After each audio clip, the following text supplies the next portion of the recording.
I moved into what I thought was just another quiet suburban neighborhood until I met Karen. She's the kind off woman who thinks she runs the entire block, complete with her fake HOA rules and wannabe cops patrolling like they hound the place too bad.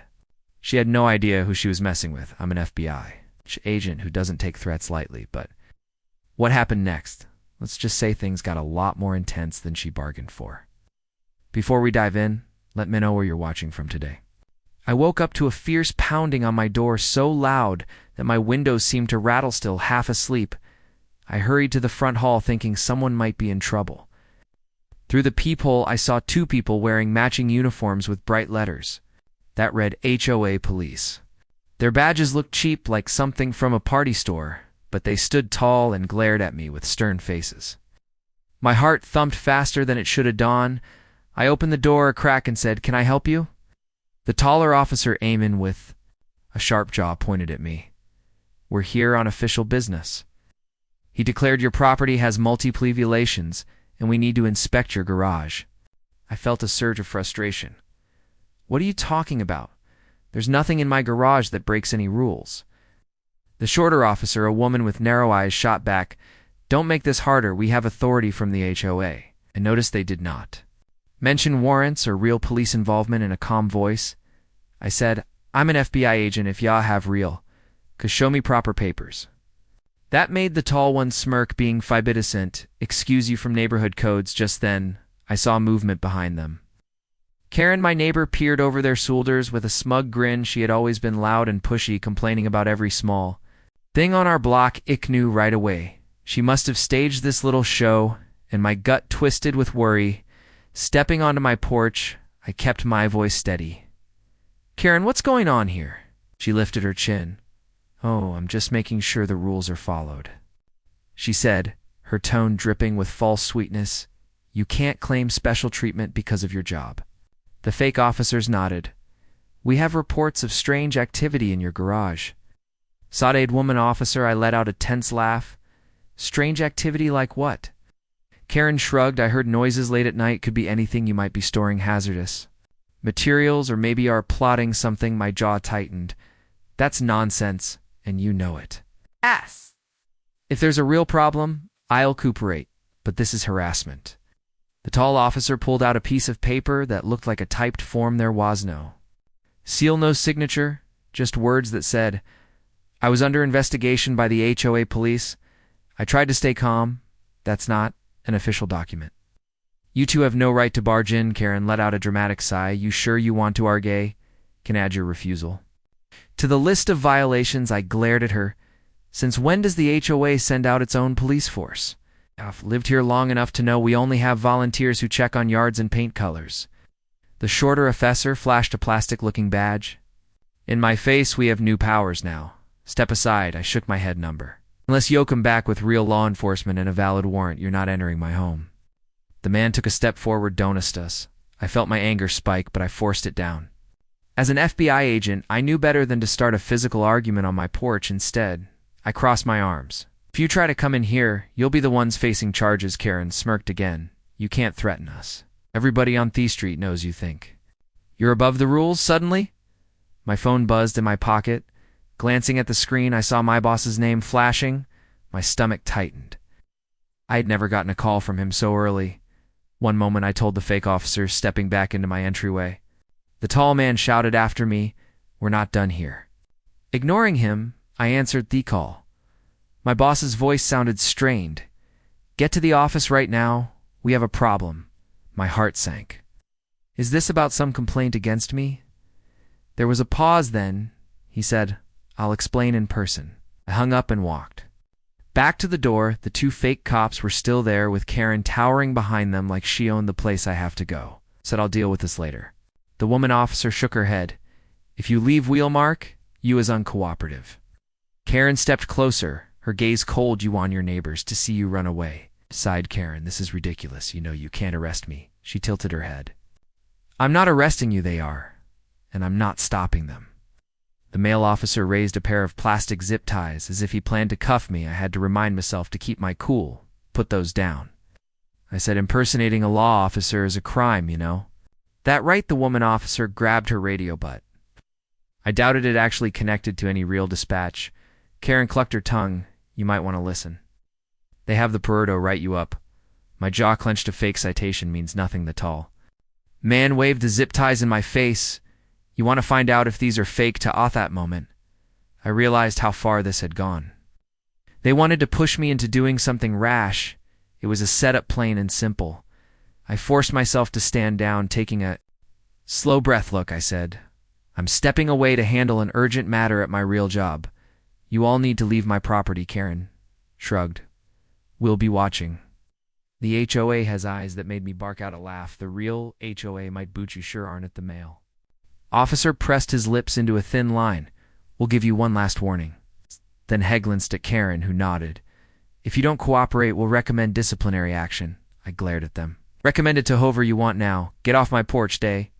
Backed away, but not before the woman snapped a photo of me with her phone. Karen gave me a mocking smile. For the records, my stomach churned. I waited for them to step off my lawn, then slammed the door. My phone buzzed again. Another message from my boss. Hurry. My whole body felt tight, like a spring about to snap.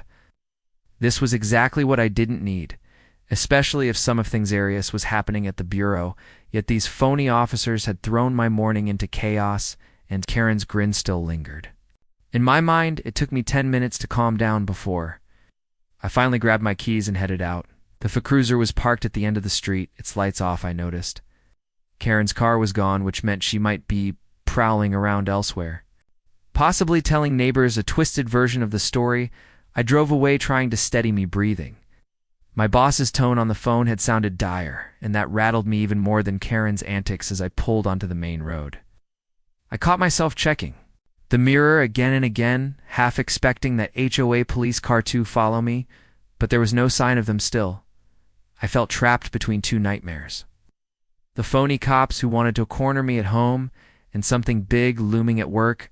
I reached the FBI field office and headed inside. My boss Steiden, the hallway looking stiff and anxious. You took your sweet time, he snapped, then waved me into his office. I shut the door behind us. My heart in my throat, he demanded to know why local authorities were complaining about my threatening behavior. I explained the situation, emphasizing how those officers had no real badges and that Karen was behind. I've stared at me for a long moment. Well, we have a problem, he said. High rope shave flagged this. There's talk of misconduct, and I can't protect you if it escalates. My stomach dropped, but I'm innocent, I insisted. Someone's framing me, or at least trying to push me out. He rubbed his eyes. I don't care if they're real cops or not. There's paperwork claiming you resisted a lawful inspection. It's all nonsense, but it's on my desk now. I felt a flush of anger, easing up my neck. Karen must have sent it. She's got some crazy plan. He let out a slow sigh. Like I said, I can't do much if official complaints keep coming.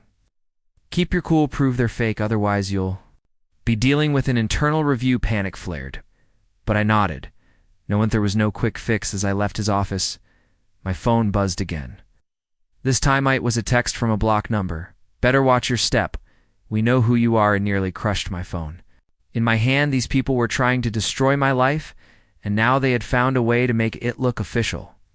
I trudged through the day, haunted by the morning's clash and the sinking feeling that Karen had taken her pity rules to a sick new level. Even some of my coworkers shot me strange looks, like they'd already heard rumors before I left for home. I stopped by the break room where an agent named Davis pulled me aside. Got a second? He sked quietly. Sure, I said. He glanced around, checking. If anyone was listening, I overheard something in passing. Word is you're on thin ice. You might want to watch your back. My chest tightened. You mean watch my back here or in my neighborhood? Davis frowned. Both may be on. I'd keep an eye on that Karen lady. She's bragging about getting you in trouble. By the time I left the building, sun was sinking low in the sky. I drove home with my nerves on edge, wondering if those fake officers would bond my street again. When I turned onto my block, sure enough, I saw a strange Serve parked near my house. Its tinted windows made me shiver. I parked, got out and eyed the SUV, but the engine was off, and nobody stepped out, keeping my breathing steady. I hurried inside, locked the door, drew the curtains. Almost right away, my phone dinged with an email notification. It was from the Bureau's Internal Affairs team, asking me to explain my morning altercation with the local security detail. I dropped onto my sofa, and a dazed Karen had found a way to link her phony patrol with real authorities, and now my job was on Thelene, even though the so-called HOA officers had left my house earlier. They still lurked in my neighborhood, and the Bureau was pressing me for answers, with Karen stirring up trouble at every turn. I sensed that the storm around me was only getting stronger, and I had no clue how far her scheme would reach. I got him later that day and saw the same fake HOA police cruiser idling at the end of my street. My pulse sped up as I parked, but I forced myself to act normal. Once inside, I peeked through the blinds. The car stayed put like it was daring me to confront it again. I checked my messages, hoping for a response from the real HOA or some sign that Karen's hoax was collapsing instead. I found nothing but a bounced email and a threatening voicemail. The muffled voice warned Weno, "You're digging back off, or this gets worse." That single line told me Karen wasn't alone in this plan. The next day, I tried calling the official HOA number listed on an old newsletter, but my call went straight to a recorded message about technical difficulties. Frustrated, titled "Urgent Possible Impersonation Only Tohave," it bounced back as undeliverable. I even checked the neighborhood website. It showed out-of-date information and no mention of any new security measures. It felt like Karen had shut down every communication channel, leaving me with no official recourse. I decided to reach out to a local police contact named Alvarez, a non-ANSENS officer who sometimes traded intel with the Bureau. Over the phone, I summarized the situation: fake badges, bogus citations, and a neighbor leading the charge. Alvarez sounded skeptical, but promised to investigate a license plate of the so-called HOA vehicle. If it belongs to a private security firm, he said they can't legally act as law enforcement. As I waited for Alvarez's call back, the tension in my own block kept rising. Neighbors I'd barely spoken to before now whispered behind their fences, eyeing me like a waste villain. One morning, Tamara, one of the few people who still talked to me, knocked on my door looking pale and frantic. "They left this on my porch," she said, holding up a notice demanding a fine for unapproved paint colors. I skimmed the text and recognized the same funny language. They'd aimed at me, warning about forced eviction if she didn't pay. She looked ready to cry. I called the HOA for help, but the line was dead. Is Karen even allowed to do this? My anger flared. "No, this is a scam," I said, wishing I had a solution. "Don't path them. I'll figure this out." But she only shrugged, fear in her eyes. "I can't risk closing my home. If nobody's stopping them, then maybe it's real." Meanwhile, work at FBI became a minefield. My boss called me in for an update, his voice tight with frustration. "I'm getting more reports of your conflicts with local authorities," he said, tapping a folder on his desk. To explain, I did my best to detail Karen's phony cops and show him the worthless citations they had slapped me with. Buth frowned and shrugged. "If they claim to be private security, I can't make all this vanish. Higher-ups are asking questions, and they're not pleased." That left me feeling cornered. Even if the so-called HOA police were fakes, the noise they made was echoing at the Bureau. I couldn't afford more trouble every day. I worried about an email or phone call telling me I was officially under investigation. One evening, I spotted Karen standing in her driveway, arms folded, as she watched me pull in. I stepped out of my car and marched straight up to her, ignoring the nervous flutter in my stomach. "We need to talk," I said. She just raised an eyebrow. "Go ahead." I kept my tone cool. "You've set these fake officers on me, and now you're targeting innocent neighbors. Why?" She flashed a thin smile. "It's not personal. People around here forget that we have standards. I'm just making sure we enforce them." I clench my fists at misses by scaring everyone. "That's not how this works." She shrugged. "They don't seem scared to me. They pay the fines, they follow rules, and life goes on." My anger simmered. "What's your endgame?" She tilted her head as though confused by my question. "Endgame?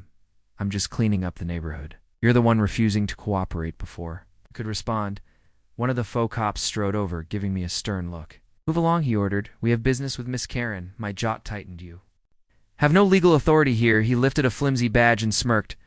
"We're all the authority we need, rather than argue." I stepped back, not wanting to give them another excuse to file a complaint. Karen shot me a final smug glance before they walked off together, leaving me fuming in the street that night. I tried to calm down, reviewing old HOA documents from my filing cabinet.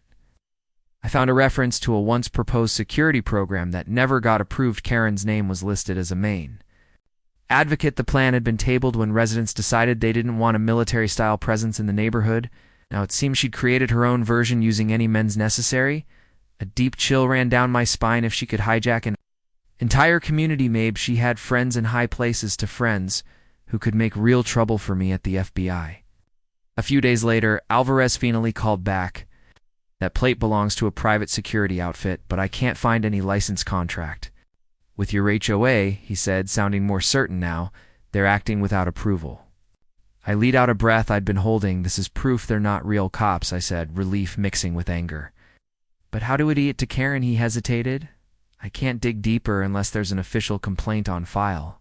So far, there isn't. Me frustration boiled over. This is an official complaint. I'm telling you, they threatened me on my property, Alvarez sighed. I believe you, but I need statements from other neighbors who will back you up. Otherwise, it's your word against theirs. I realized then how carefully Karen had cultivated fear. Noon wanted to stand against her, especially if they risked facing these pseudo-cops. That meant I was on my own unless I could build a solid case. Meanwhile, the bureau grew more impatient. A supervisor from internal affairs summoned me to a brief meeting. She asked pointed questions about my aggressive behavior with local authorities reference, a typed report full of half-truths. I stated my side of the story, but she simply tapped her pen on the folder and said, "We're reviewing all angles." My chest felt tight as I left their office. Even if I was telling the truth, the repeated complaints made me look like a liability. Karen was winning this round, using her phony goons and fake citations to undermine my credibility. My only solace was that Tamara still believed me, though she was too afraid to speak up in a formal way, just when I thought things couldn't get worse. I found an envelope taped to my front door. It bore a counterfeit HOA, and inside was a notice claiming I'd violated Community Ordinance 301 the penalty, a hefty fine or further corrective measures. My patience snapped. I slammed the envelope on my kitchen table and called Karen's number, leaving a furious voicemail, demanding she stop her harassment. An hour later, my phone buzzed. The number was blocked. "Don Threaten, Karen again?" A voice hissed. "We know your boss, and we can make your life difficult."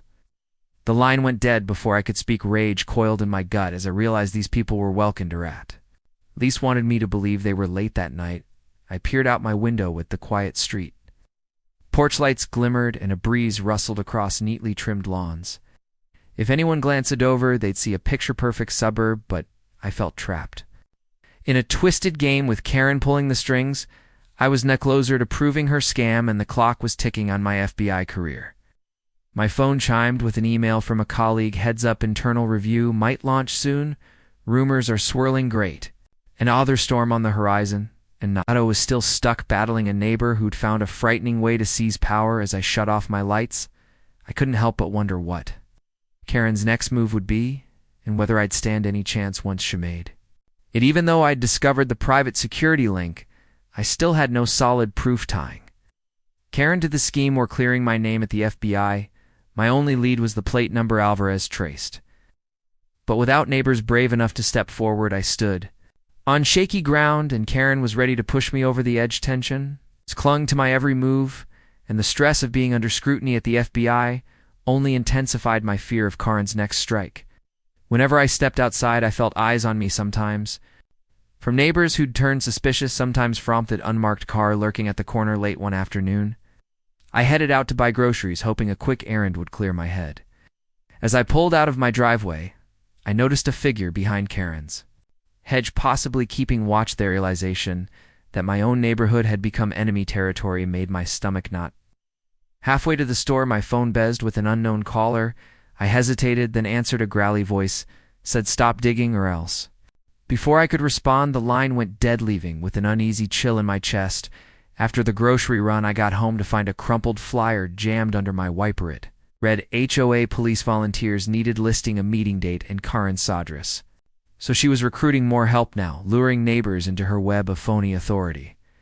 The bottom of the page mentioned a membership fee to cover uniform costs. I shuddered at how blatant it was. If even a handful of people fell for her pitch, she'd Have an entire squad off bully enforcers roaming the block. I snapped a photo of the flyer for evidence, then tore it up, not wanting a tow float around my yard. As I walked up my steps, I noticed the blinds in Karen's window moved slightly. She was probably watching me, but I didn't care. I shut my front door and bolted it tight inside. I spread my scattered notes on the dining table, trying to build a timeline of her takeover. There were dozens of warnings, fines, and bogus citations. Some were directed at me, others Tamara had shared. A pattern emerged. Each piece looked like a stepping stone, systematically chipping away at normal HOA processes until Karen could claim everything ran through her. She'd created a vacuum of confusion, then filled it with her own mad-up structure. The question was why, or more importantly, who else stood behind her? The voice on the phone that kept warning me didn't sound like any neighbor I recognized. It had a menace that suggested real muscle, and that meant someone with resource shatter. Back that evening, I invited Tamara over so we could piece together what we knew. She arrived with a thick envelope of her own documents. I found old newsletters that mentioned Karen taking over the events committee. Chassaid, sitting down at my table. At the time, we thought she just wanted to manage block parties and yard sales. Now I see she had bigger goals. I flipped through some of the pages, shaking my head in disbelief. It's like she's been planning this for years, waiting for the right moment.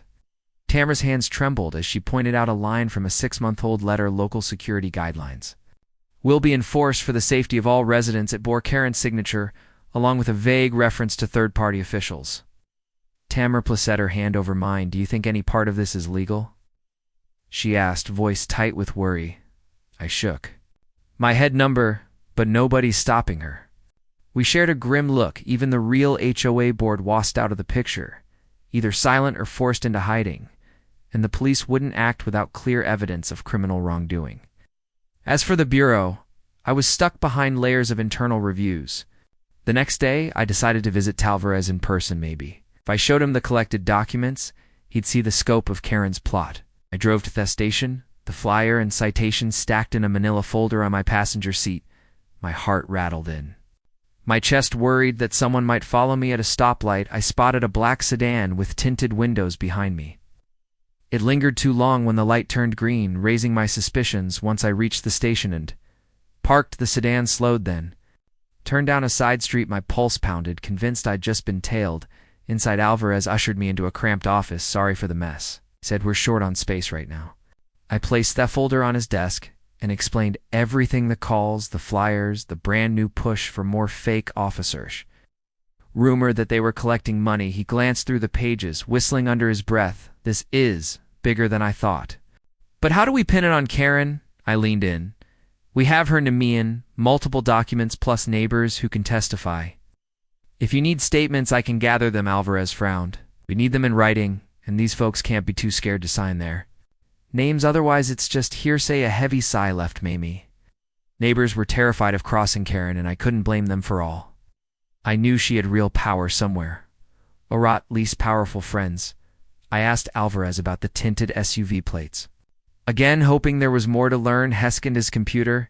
It's registered to a private security firm with ties to an out-of-state corporation. Could be some shell company. Hard to trace. My shoulders sagged. So basically a dead end. He nodded, grim-faced. I can keep digging, but unless they break the law in a way we can prove we're stuck. I swallowed my frustration, thanked him, though it felt like I was no closer to stopping Karen. On my way out, my phone buzzed. A text from my boss. We need to talk ASAP. Be here first thing tomorrow. My mind spun with worst-case scenarios. Maybe the phony HOA squad had filed another complaint against me, or Karen had found a new way to sabotage my record. That night, I barely slept. Me thoughts whirled with a sense of impending doom, sure that Karen would strike again in some unexpected way. Around 2 o'clock in the morning, I jolted upright to the sound of a car door slamming outside. I crept to the window. I peeked out. A figure stood by the curb looking at my house. For a heartbeat, I worried it was Karen. The silhouette seemed different, taller and bulkier. After a moment, they climbed back in tow a vehicle and drove off, leaving me rattled and wide awake. The next morning, I dragged myself to the bureau, bracing for whatever my boss had to say. He was waiting by his office door, arms folded. This is bad, he muttered, ushering me inside. I sat down, my gut tight. I've got a dozen complaint forms in front of me. he said, dropping a file onto his desk. All from your neighborhood, all a cozinju of misconduct threats, even property damage. My mouth went dry. Propitamage, that's absurd. He rubbed his temples. I know, but it's in black and white official statements with addresses and signatures. My head spun. Karen had clearly pressured neighbors into signing whatever she wanted them to sign now. It looked like my entire community was turning against me. The boss shook his head. I believe you when you say this is a setup, but the higher-ups see a pattern. This is going to escalate unless we figure out the truth. And soon I tried to keep a handle on my anger. Give me a chance to prove these people are impersonators. They're not recognized by any real authority. He nodded slowly. All right, but we can't shield you forever. Internal affairs is breathing down my neck. A grim silence settled between us. He thanked him for his patience. Knowing time was running out as I left the office, I fought a surge of desperation. Karen was strangling my career with her cunning moves. At this rate, I'd be fired or put on indefinite leave before E could expose her. I thought about how easily she'd convince neighbors to file false statements. Fear, bribes, intimidation. Whatever method she used, they worked, and I was the lone target. By the time I drove home late in the day, I felt emotionally wrung out. The cruiser was back on my street, parked right outside my house with its lights off. I exited my car and approached, determined to confront them once and for all. A figure rolled down the window just an inch, and a harsh voice snarled, "Back off, or you'll regret it." My heart hammered. The threat was clear, but so was my resolve. Karen's twisted empire of fear had to be dismantled, and I couldn't let her win. My job teetered on the edge, and my neighborhood had turned hostile, but I still needed proof that Karen was the puppet master behind these bogus enforcers. The stakes couldn't be higher, and I knew I was heading straight into a confrontation that might cost me everything. I drove to the FBI headquarters with my pulse hammering, bracing for the worst. My boss had told him about an official inquiry into my so-called misconduct, and I was already running on fumes. Weeks of harassment, full reports, and tension with Karen's phony patrol had left me exhausted and jittery. As I walked into the large towing lobby, I noticed people giving me weary looks. News of my troubles had spread, and it felt like I was wearing a giant target. A tight knot formed in my chest. I tried to steady my breathing and remind myself that the truth was on my side. When I reached the conference room, an agent I barely knew opened the door and led me inside. At the long table sat a panel of higher-ups, each wearing a stern expression. My boss stood near Thebek, arms folded, looking grim. An older agent cleared his throat. "Here to discuss the numerous complaints against you. They involve alleged threats to neighborhood authorities and repeat refusals to obey local laws." My heart pounded. Those authorities are fakes, I said, fighting to keep my voice calm. Their badges aren't real, and the HOA never approved them. One of the panelists, a steely woman, lifted a thick file. "We have statements from at least 10 neighbors claiming otherwise. They say you bullied them." My blood boiled. "I have documents proving this. Isa set up the so-called HOA. Police belong to a private security firm with no legal standing." The panel exchanged glances, but their expressions stayed guarded. Sudden lithe door swung open, and in walked Karen. She wore a suit, not her usual casual clothes, and carried a sleek briefcase. My mouth fell open in shock. "What is shadowing here?" I blurted, my voice raw with disbelief. One of the agents cleared his throat. "Miss Garrett has submitted ins on behalf of the local enforcement group." My mind spun. So Karen was invited to testify against Maine. An official FBI inquiry. She stepped forward, calm and collected. "Good morning," she said, sounding far too polished. "I represent the interest of our community. I'd like to correct a few misunderstandings." My boss shot me a stunned look. He hadn't warned me Karen might appear for a moment. I couldn't speak. Karen opened her briefcase and produced a neat folder. "These files include reports from the neighborhood watch," she explained, laying them on the table. "They show repeated noise complaints, suspicious activity in a vein, a few alleged break-ins linked to this agent's address." I bristled. "That's a lie," I snapped, but she continued without missing a beat. "We asked him many times to cooperate with our volunteer police program, yet he refreshed, claiming we lacked authority." She let out a delicate sigh. "We only wanted to keep our streets safe." I stared at the panel, struggling to keep my voice level. "Karini's not telling the truth. She started this scheme months ago, scaring neighbors into supporting her. She's using false solicitations to squeeze money out of them. I've even seen the fake forms." The steely woman on the panel raised eyebrow. "Do you have these forms with you?" My heart dropped. not physically, but I mailed them to Karen, shook her head, finding disappointment. I'm afraid we'll have no record of that. Perhaps the agent is confused. My anger surged. She was better prepared than I expected, weaving a story that painted me as a rogue agent. Then came the twist that made my jaw drop. The older agent turned to Karen and said, "Before we proceed, we should disclose your family connection." Karen gave a curt nod. "Yes, of course." She glanced at me. With a pitying smile, "Munkle is the deputy director of this bureau. I tried to handle this matter quietly, but when your behavior escalated, I had no choice but to bring it to his attention." My stomach lurched. The deputy director was near the top of our chain of command. If he was her uncle, that explained everything. How she shut down the real HOA's lines, how my neighbors felt powerless, and how she'd managed to file official complaints that reached my supervisors so fast. What panelist Claritas? Throat given Miss Garrett's connection? We must ensure impartiality, but these claims are serious. Agent, can you provide concrete proof of criminal activity? My voice wavered. I have records showing the security firm is unlicensed and neighbors who've told me they're being extorted, but they're too scared to come forward. Karen pressed her lips together. My family and I care deeply about law and order. We only encourage people to keep our streets safe. Every word dripped with insincerity. My vision, realizing she had deeper roots in the agency itself, I stood alone, cornered to her well-placed influence. The meeting ended with a promise that Internal Affairs would launch a formal investigation. It's not just of me, but also of any possible wrongdoing. In Karen's group yet, I walked away feeling like I'd lost ground. Karen beamed at me on her way out, murmuring, "Better watch your step." It clenched my jaw, resisting the urge to shout in front of my superiors. My boss jogged after me in the hallway. "I had no idea she was related to the deputy director," he muttered. "This puts us in a tight spot. You're not off the hook," Eakshold shakily. I know he gave me a sympathetic look. "Do yourself a favor, stay calm, and gather any evidence you can. We'll need more than hearsay." I left building in a daze, trying to process this shock. Karen's uncle was one of the highest-ranking officers, and the FBI thought meant she had access to connections and resources I'd never dreamed of. If she could convince my neighbors to back her, what could she do with her uncle's power behind her? My knees felt weak. As I reached my car, there was no guaranteeing. Internal Affairs would believe me now, not when Karen had official channels on her side. I sat behind the wheel, gripping steering wheel so hard my knuckles turned white. Struggling not to panic, my badge felt heavier than ever in my pocket. Even though I was part of the FBI, I was fighting an enemy who had the A-sound leadership in her back pocket. My only hope was to expose Karen's private security scam beyond any doubt, but with her family ties and my own reputation on the line, I realized I might have to risk everything, even my career, to bring her down.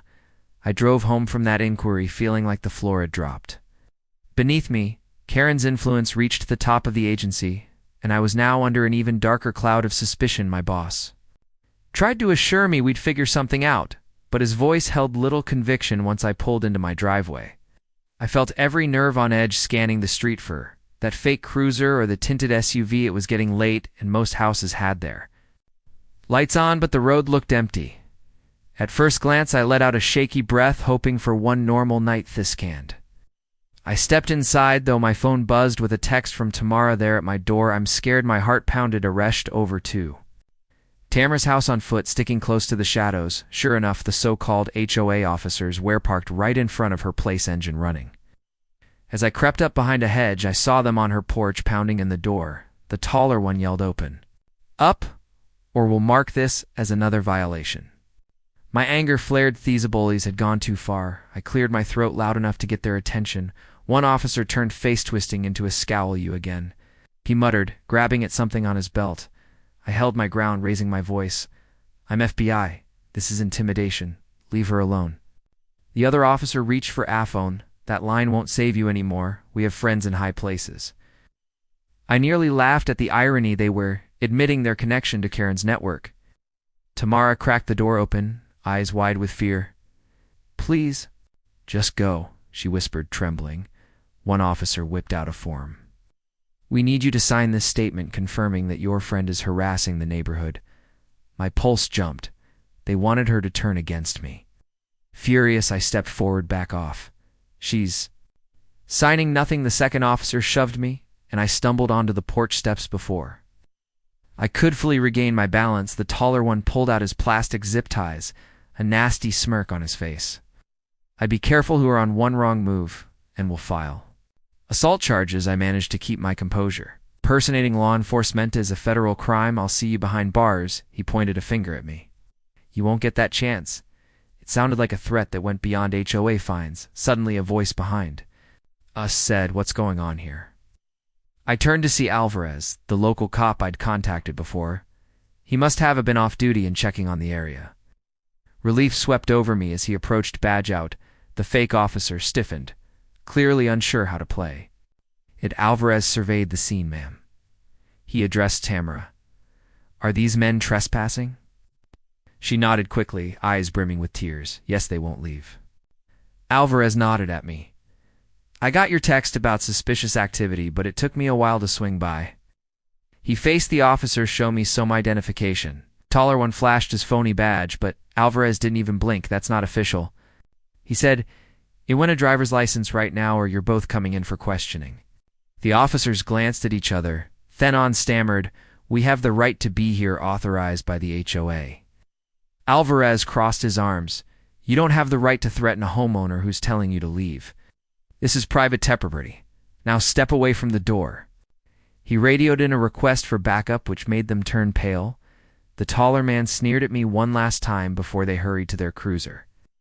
Alvarez and I followed them out, but they drove off before we could stop them. He caught their plate number and muttered, "We'll see what we can do, but you know how tricky this might get." Tamara was shaking as she thanked Alvarez after hello to file a report. I helped her back inside, where she sank onto her couch. "They want me to blame you for everything," she whispered, voice tight with panic. "They said if I didn't sign, they'd take to court for not following HOA regulations." I tried to steady her. "It's a bluff. Their paperwork has no legal backing. We'll prove it." Even as I said it, I felt the sting of doubt. Karen's circle had already managed to worm their way into an FBI inquiry. And Coors, half the neighborhood, nothing was off limits for them. I stayed with Tamara while talking through possible next steps. She agreed to give a formal statement to Alvarez about the harassment, which might be the breakthrough we needed. By the time I headed home, night had fully settled and crickets chirped and porch lights glowed up and down the street, but a sense of unease wrapped around me. My phone buzzed again, this time a text from a number I didn't recognize. "You're out of time. Cooperate or lose everything." Myshist tightened. They were doubling down now, growing bolder after the near confrontation. Slipped inside my house, locked the door, and sank onto the couch.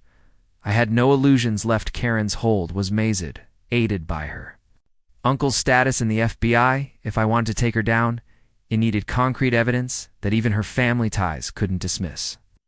My mind churned with ideas, but each one felt triskier than the last. At some point, I drifted off, haunted by thoughts of job suspension, or worse. The next morning, I found a slip of paper stuffed in my mailbox. "Meeting tonight at the community center." I'd be there, it read, with no signature. Part of me thought it was another one of Karen's traps. Still, curiosity and desperation prodded me if she was holding some public gathering. I might finally catch her in the act, maybe even record the bogus claims she made, but I couldn't shake the fear that this was a setup designed to humiliate me or paint me as a threat once more.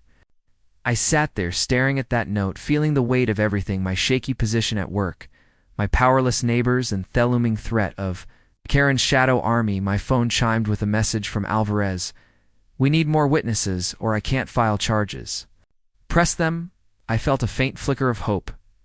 If the community center meeting was real, it might be my chance to gather testimonies, show the real face of this so-called HOA police, and finally corner Karen before she destroyed me completely. The clock was ticking, and Karen was drawing everyone into one place. Possibly her biggest power play yet. I knew I had to attend that meeting, even though I sensed it might be a trap. If I failed to expose her scheme there, it might lose more than my job. I could lose the neighborhood I once called home that evening. I got ready for the community center meeting with a knot of tension in my stomach. If Karen was planning something big, I needed to be prepared. I slipped a small recording device into my jacket pocket and grabbed my phone, fully charged and set to record audio. I texted Alvarez. Letting him know where I was headed just in case things got out of hand, his reply came fast. "Be careful, Khalif. It gets ugly." I took a deep breath and headed out, my mind buzzing with strategies and potential outcomes. When I arrived at the community center, the place was packed. Rows of folding chairs were set up, and most of the neighborhood was already there, murmuring among themselves. I saw Karen near the front, holding a stack of papers and chatting with a few neighbors who had those new "We support the HOA" signs on their lawns. A makeshift podium was set up on the small stage, and two of her fake HOA police stood off to the side, arms crossed like bouncers. At a nightclub, I took a seat in the back, hoping to blend in. Karen stepped up to the podium, her voice ringing out with forced cheerfulness. "Good evening, everyone. Thank you for coming. As you know, our community has faced some challenges lately. Disruptions, rule violations, and safety concerns. That's why I took the initiative to establish our new HOA police to ensure a safe and orderly neighborhood." Applause erupted from a handful of supporters, while others exchanged nervous glances. I could feel tension simmering in the air. Karen continued, "Unfortunately, we've had some resistance from a few individuals who don't respect our community standards." Her eyes darted toward me for a split second, but she moved on quickly. She gestured to the fake officers. "Thanks to our dedicated volunteers, we've already issued several citations for noise violations, unkempt lawns, and suspicious activities. It's all about keeping our streets safe and preserving property values." I couldn't stay quiet any longer. I stood up. "That's a lie," I said loud. "No." To make heads turn, Karen's smile faltered excuse. "Me," she said, eyes narrowing. I stepped forward, projecting my voice. "Your so-called HOA police are not legitimate.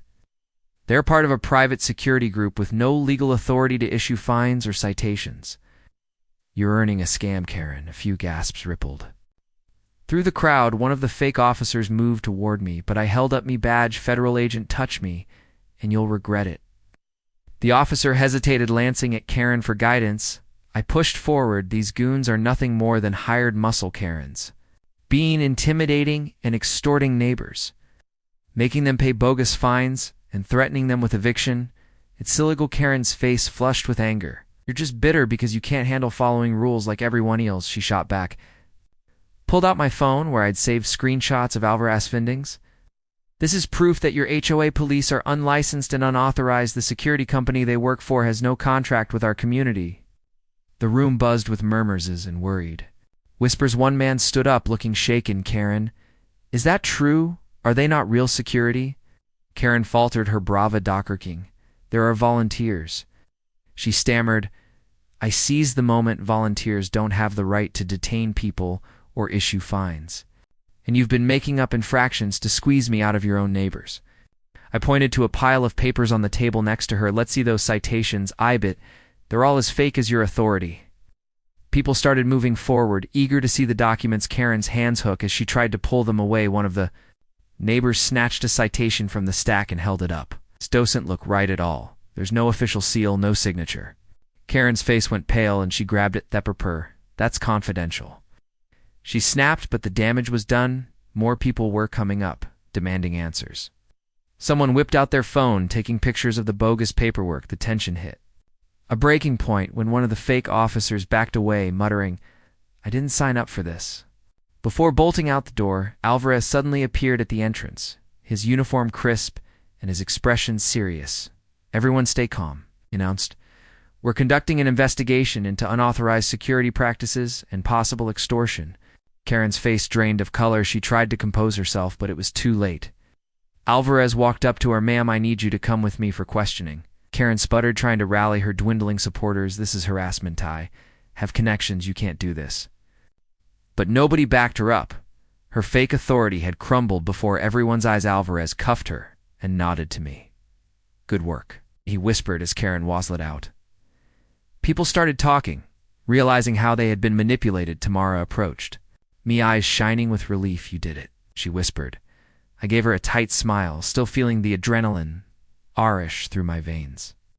A few neighbors came up to apologize, admitting they'd felt trapped into following Karen's bogus rules. I nodded too, drained to say much, but grateful the truth had finally come out. The aftermath was a whirlwind of statements, paperwork, and an official HOA audit that confirmed Karen had been pocketing fine money for herself, her uncle, the deputy director, denied knowing about her scheme, but the scandal was enough to put him under heavy scrutiny, and he quietly resigned within weeks.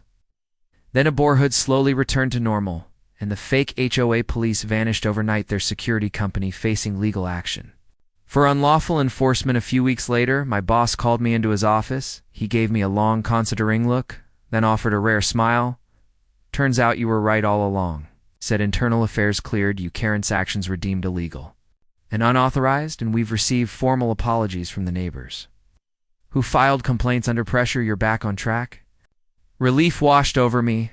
I'd managed to hold on to my career and my reputation, despite Karen's relentless sabotage. As I walked out of the office, I let out a deep breath. The tension finally breaking. My neighborhood was back to being just that, a neighborhood. No more fake cops, no more phony citations, just a few curious glances from people still processing how closet they'd come to living under Karen's twisted little empire. I couldn't help but smile. I'd survived the storm and brought down the woman who thought she could turn a quiet suburb into her personal kingdom.